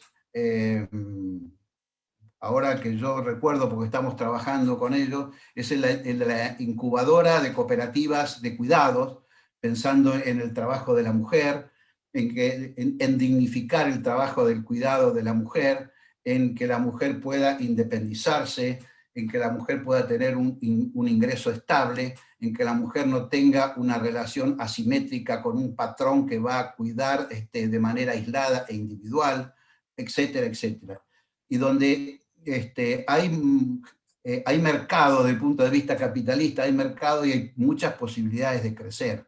En Italia, las cooperativas sociales de atención domiciliaria a las personas, niños y adultos mayores, qué sé yo, bueno, nosotros estamos en contacto con una de Italia que tiene 800 socios, 800 personas trabajando, es decir, hay mucha tarea. En Mar del Plata nosotros estamos trabajando con una cooperativa de cuidadores domiciliarios que tiene 130 socios, son 120 mujeres y 10 varones. Es decir, hay mucha actividad por parte de la política pública, pero no va a resolver estructuralmente el tema. Lo que va a hacer es ni tampoco paliar al sistema, sino hacer una penetración de cantidad de gente importante para ocupar, no tanto para resolver cuestiones económicas, sino como para cambiar la subjetividad de las personas. Y el proyecto estratégico del cooperativismo debiera ser la creación de empresas mixtas, empresas estatales y cooperativas, donde el capital cooperativo esté asociado al Estado, y no que el Estado esté promoviendo empresas mixtas con el capital privado, que es lo que nos ha llevado, de alguna manera, a veces a una dominación perversa. Y hay muchísimos ejemplos que puede ser, porque el Estado no tiene plata, pero sí tiene mucho capital. ¿Qué significa tiene mucho capital? Tiene terrenos, tiene concesiones que puede dar. Entonces esas concesiones que no las otorgue gratuitamente, sino que las capitalice en una empresa donde él forma parte y donde él vote ahí adentro. El Estado no es buen administrador, pero es buen generador de ideas para la política pública. Entonces, y si nos ponemos a decir que el Estado empiece a gestionar empresas, va a tener las dificultades propias de lo que significa gestionar algo que no es de uno, y por lo tanto todo el amiguismo y todas esas cuestiones, la cultura imperante va a seguir dominando.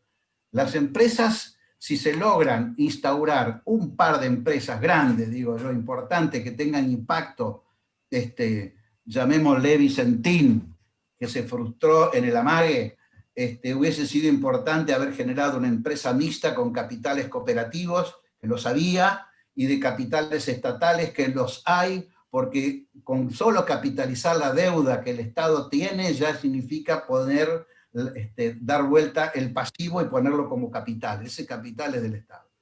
Pero bueno, se frustró y ni siquiera llegó a la teoría, ¿no? Pero estoy de acuerdo contigo que la política pública es fundamental, el Estado es muy importante, y no se va a conseguir revertir estratégicamente la cosa si no logramos penetrar en el eje dominante de la economía. Carlos Nava quiere hacer una pregunta y después Carlos Apesteguía quiere hacer una intervención. Después hay, los voy nombrando, así después no nos olvidamos. Carles Hernández hace un comentario que o lo puedo leer yo o lo puede decir directamente él. O sea, Carlos Nava, Carlos Apesteguía y Carles Hernández. Disculpen si los nombres por ahí no de los españoles no los nombro bien, no los pronuncio bien. Jordi y dije Jordi. Bueno, ahora le toca a Carlos Nava.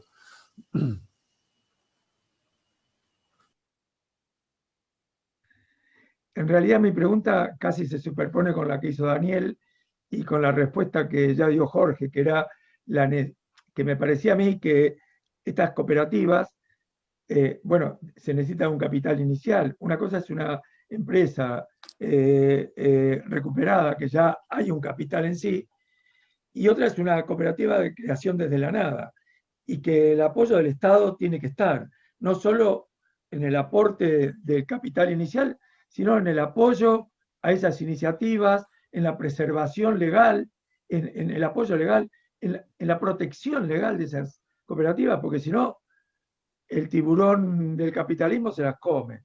Pero bueno, la respuesta ya la dio el Jorge y ya con eso me doy por respondido a lo que iba a preguntar. Bueno, muy bien, Carlos, gracias. Carlos Apesteguía había pedido la palabra y después está el comentario de Carles Hernández. Bueno, muchas gracias, Jorge, por tu charla, muy estimulante. Te quería preguntar específicamente, ya que uno de los temas que te ocupa es el de los clubes, y mencionaste situaciones de clubes grandes, pero los muchos miles de clubes pequeños de barrio que cumplen una función social importante están en este momento sufriendo enormemente la situación en que los puso la pandemia. ¿Qué perspectiva le ves a ese sector? Bueno, yo en primer lugar lo que haría es una buena convocatoria desde el sentimiento a los socios, sobre todo a los socios viejos, a una participación más de tipo popular que a una participación de tipo económica. El juntarse no es menor. El abandono muchas veces de los clubes pequeños y de barrio es tristísimo. Y no caer en la tentación de la venta del inmueble al estilo de Luna de Avellaneda, digamos, que es donde están queriendo hacer el zarpazo muchos inversores. Hay mucha diferencia de las políticas públicas de los clubes con respecto a las provincias, ¿no? Una cosa es la provincia de Santa Fe, por salirnos de aquí de Buenos Aires y del Gran Buenos Aires, y otra cosa es la ciudad de Buenos Aires, ¿no? La ciudad de Buenos Aires no hay un estímulo estratégico al tema de los clubes, de volverlos a la posición estratégica de pertenencia dentro del barrio.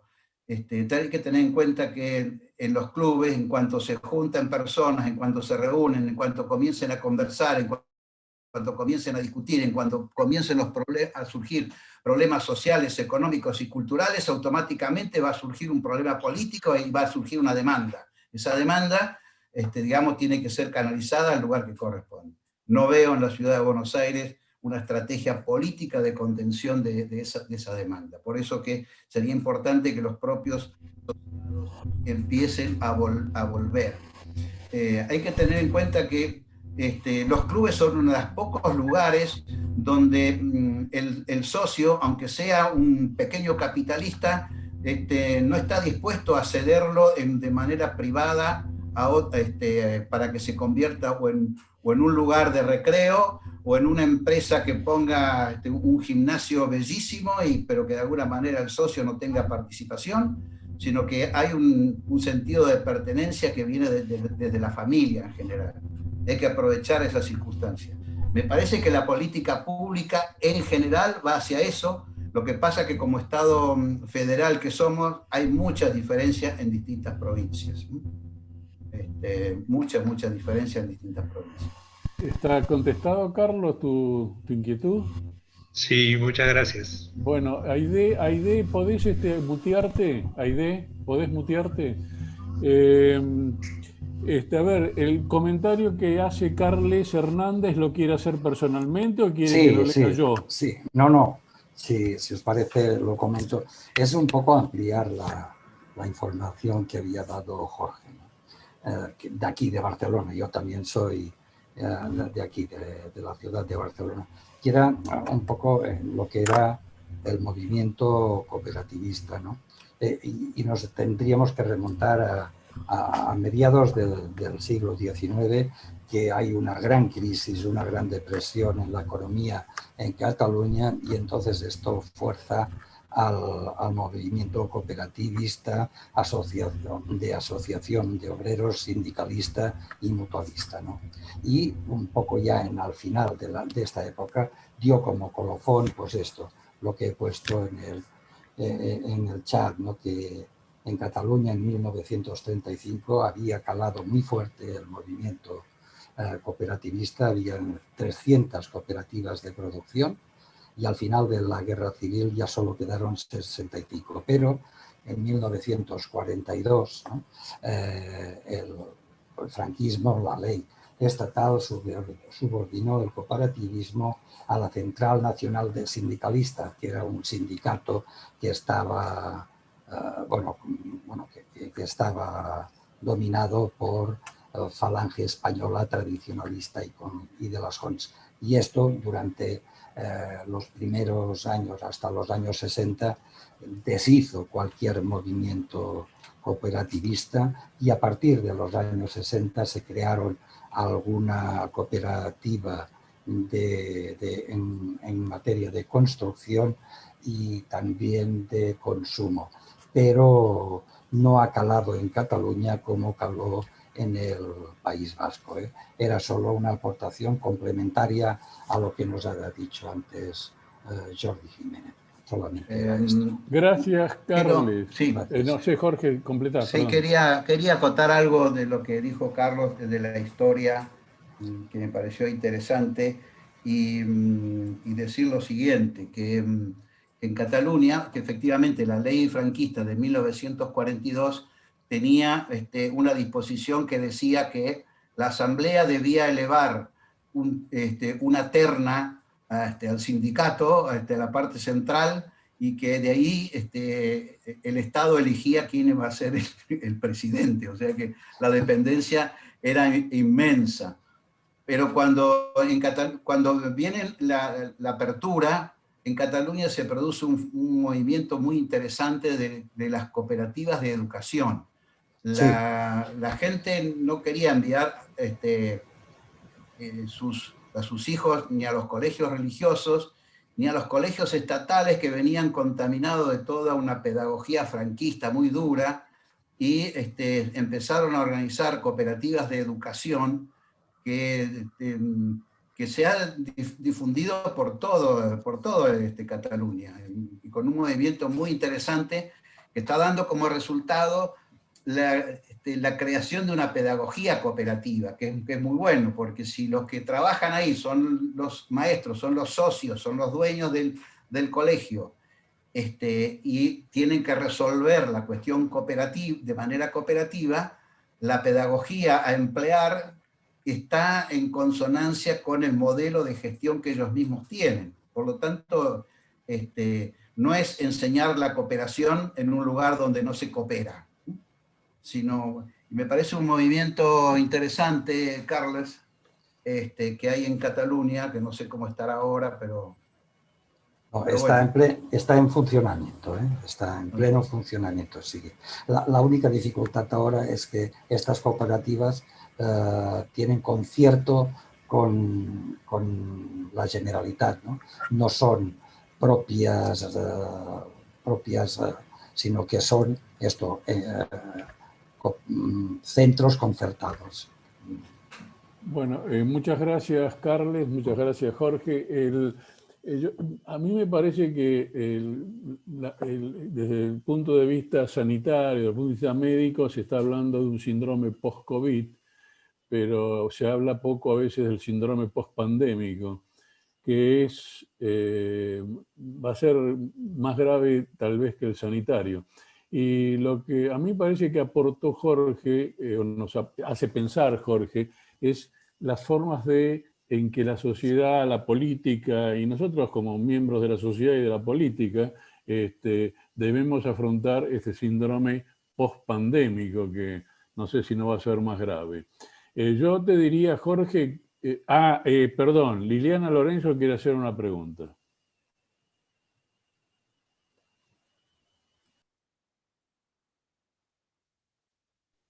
El micrófono, Liliana. El micrófono. No se te oye, Liliana. No se oye. ¿Me oyen? ¿Sí? Bueno.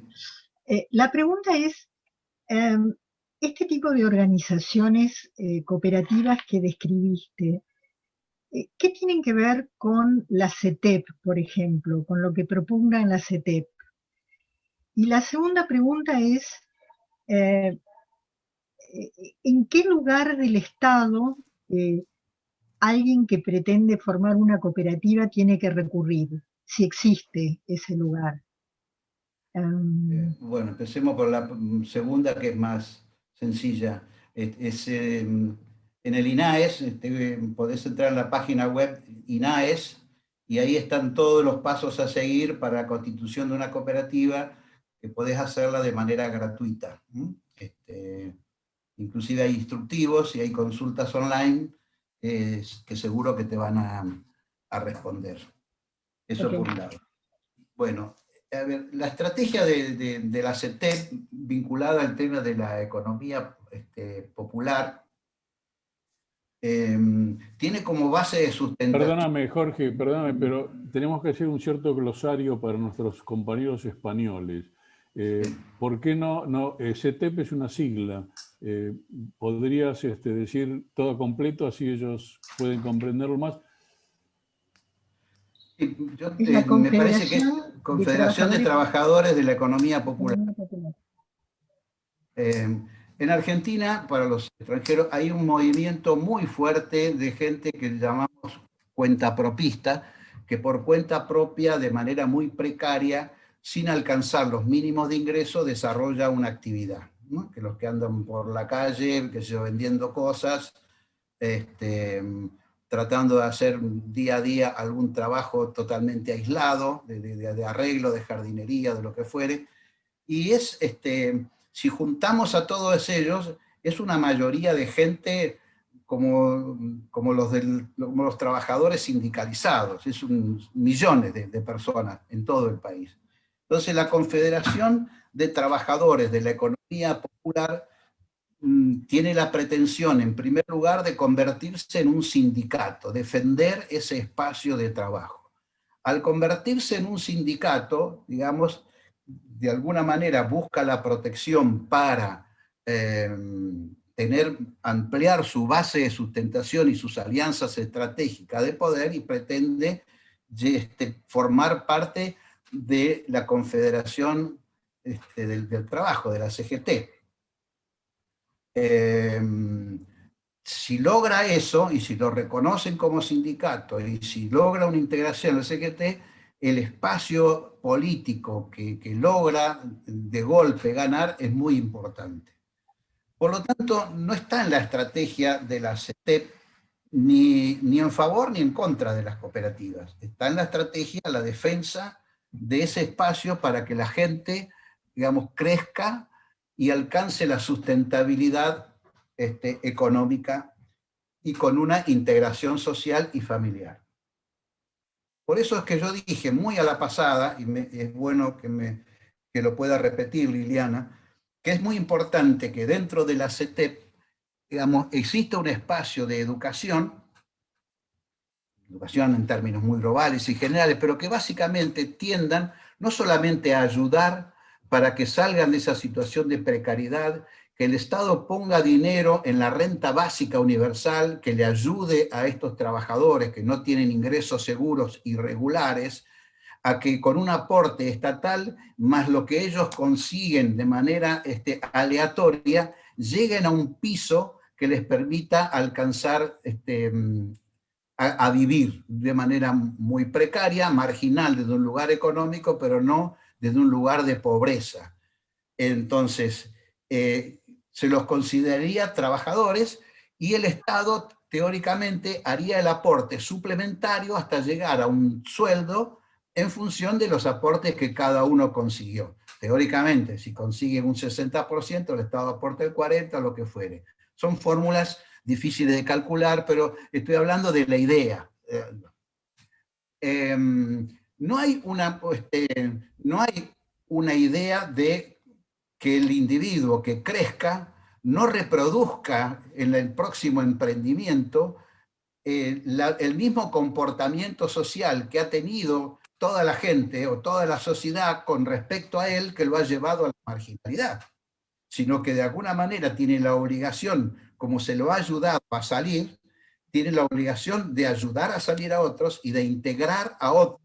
Ayudar a salir a otros significa integrarlos en igualdad de condiciones como personas y no someterlos a una relación de dependencia y vivir del capital, digamos, como si fuera un pequeño capitalista, culturalmente hablando me refiero.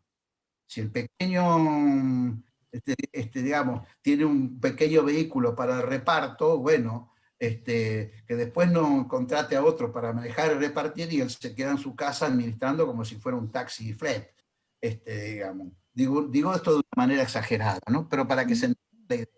Entonces, culturalmente no es menor esto. Y tiene una importancia muy grande porque la representatividad que abarca es inmensa y a distintas actividades, ¿no? Distintas actividades vinculadas con los servicios, ¿no? Alguna pequeña producción artesanal, alguna pequeña producción agroalimentaria, alguna producción casera vinculadas a las ferias, etcétera, etcétera, ¿no? Pero todo a una escala pequeña. Bueno, muchas gracias, Jorge. Le quiero aclarar a los miembros de esta cooperativa que el contrato con Jorge fue por 1 hora. Y no sé cuántos nos va a pedir por la hora esta de más que tuvo. Después lo hablamos, Jorge. Yo creo que si no hay ninguna otra pregunta o comentario, podríamos dejarlo a Jorge que siga estudiando sobre cooperativas. Yo querría, perdona. Perdón. Perdón. Yo querría hacerle una precisión a mi compañero tocayo Daniel Greenberg, que me ha parecido que decía que las cooperativas israelitas o de Israel se habían devenido en capitalistas. ¿Verdad que sí? Cierto, ¿no? Bueno, yo me refería al asentamiento de los establecimientos cooperativos en el Israel del 1900, de la época de Ben Gurión, incluso antes de todo Rogel. Simplemente quería decir esto, que luego, posteriormente, han devenido en empresas capitalistas, no te digo yo que no, pero su establecimiento y fomento de Israel fue gracias al cooperativismo. En eso le doy la razón yo a Jorge, al profesor Jorge. Nada más. Totalmente de acuerdo. O sea, yo decía que a pesar de ello, digamos, si el intento era que a partir de estos núcleos se convirtiera el país en un país socialista y tal, lo que pasó fue justamente lo contrario. Empezó siendo socialista y ahora terminó siendo capitalista, incluyendo los kibbutz y los moshav. Los moshav. Bueno, ahí hay una, si me permitís, Juancho, ahí hay algo interesante que es lo siguiente. Cuando la gente se junta por necesidad, como seguramente ha sido en esos momentos de total aislamiento y de tratar de organizarse y tener el territorio controlado, se juntan por necesidad y no por convicción. Cuando cuando ya esa necesidad deja de existir, si no hay un trabajo cultural, evidentemente viene la rienda suelta a lo que, bueno, ya no es necesario. Por eso es que cuando venga la pospandemia y empiecen a la creación de cooperativas de trabajo, como me parece que van a ocurrir, va a ser por necesidad. Esperemos que después estén convencidos de que es la mejor fórmula, porque después puede fracasar una cooperativa, no tiene garantías de que siga funcionando. Si no hay convicción y creencia de que eso es lo mejor, bueno, desapareció la necesidad y de alguna manera lo van a buscar la fórmula de transformarla en una empresa lucrativa, con provecho a quienes tienen ahora el control de la cooperativa. Bueno, muchas gracias, Jorge. Yo creo que tu exposición nos ha dado, a mí por lo menos, bueno, me ha dado fuerza, me ha dado lo que buscábamos siempre en muchas de las reuniones de este grupo, que era ¿qué pasa con las utopías? ¿No es cierto? ¿La pandemia nos derrotó las utopías o hay posibilidades de salir? Así como como está habiendo posibilidades biológicas de salir, farmacológicas, vacunatorias, etc., yo creo que lo que vos planteás y lo que has planteado es una utopía más grande todavía, porque lo que vos planteás supera las pandemias. Y yo he escuchado a varios de los que han intervenido que después de la guerra tal, después del franquismo tal, después que empezaron a aparecer movimientos cooperativos. Por lo tanto, yo creo que lo que vos planteás como una utopía la vamos a tener y debemos luchar por eso. Bueno, si nadie más tiene que hacer alguna pregunta, perdón, Juan Nava, ¿quiere hacer una pregunta? Levanta la mano, Juan. Una intervención, no sé si está Norma Vendersky, pero ¿estás? Se ha ido. No, Norma me mandó un artículo por las cooperativas que se hicieron a principios de siglo asociadas a la inmigración europea, de Centro Europa, digamos, alrededor del Barón Hirsch y toda esta historia que es muy, muy, muy interesante y muy conmovedora, y que su padre había pertenecido, pero veo que no, si no está, pero bueno, era para, me imagino que Jorge lo conoce muy bien y podría decir algo, pero ya es un poco tarde, sí. Colgaré el artículo que me envió en el WhatsApp. Bueno, Silvia, Juan y Landru, saludos de Pablo, que estuvo en la reunión. Le envía saludos. Es como en las radios de provincia, que te espero, el colectivo pasa a las 5 por tal lado. Bueno, más o menos funciona así esto también. Se pueden mandar saludos por chat. Jorge, te agradecemos muchísimo tu intervención y ya te digo, ha sido reconfortante, además de instructiva. Así que bueno, nos veremos en la próxima cooperativa. Sí, yo creo que de alguna manera lo que empecemos más que a pensar, a sentir, ¿no? Como dijo Einstein, el cerebro no sirve si no está ligado al corazón. Y ahí viene un poco el cambio de actitud aplicado a la cuestión económica, ¿no? Otra ética a la economía, porque si no, en este camino, barranca abajo, ¿no? Barranca abajo. Bueno, muchísimas gracias. Muy bien. Muchas gracias.